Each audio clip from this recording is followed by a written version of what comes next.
In today's video, I'm going to teach you how to set up Discord Bump Reminder. Keeping your Discord community active takes consistent effort, and one of the easiest ways to increase your server's visibility is by using Discord. With a bump reminder in place, your community can be notified when it's time to bump the server again, helping you stay active on the server listing and potentially attract more members over time. In this tutorial, I'll guide you through the process of adding Discord to your server so you can start using its bump reminder feature. To begin, open your preferred web browser and go to the official Discord website.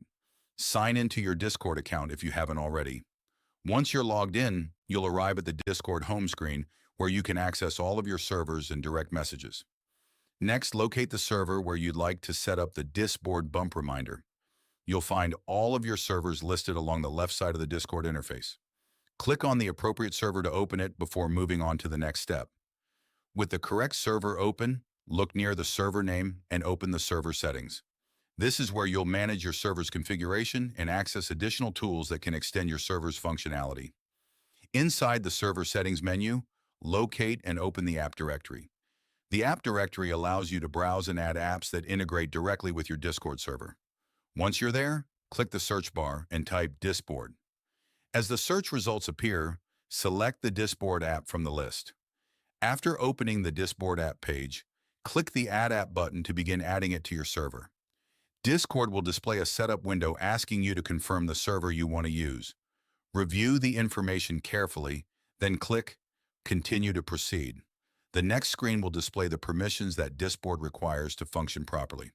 Review these permissions and click Authorize to allow the app to interact with your server.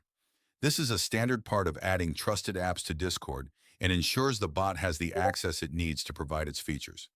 You may also be asked to complete a verification check to confirm you're a real person. Finish the verification process, and once it completes, Discord will be added to your server.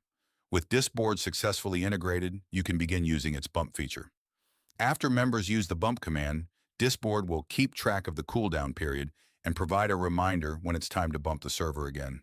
Encouraging your community to respond to these reminders consistently can help keep your server visible and support steady growth. And that's all there is to it. You've successfully learned how to set up a Discord bump reminder using Discord. If you found this video helpful, let me know in the comments, give it a like, subscribe to the channel.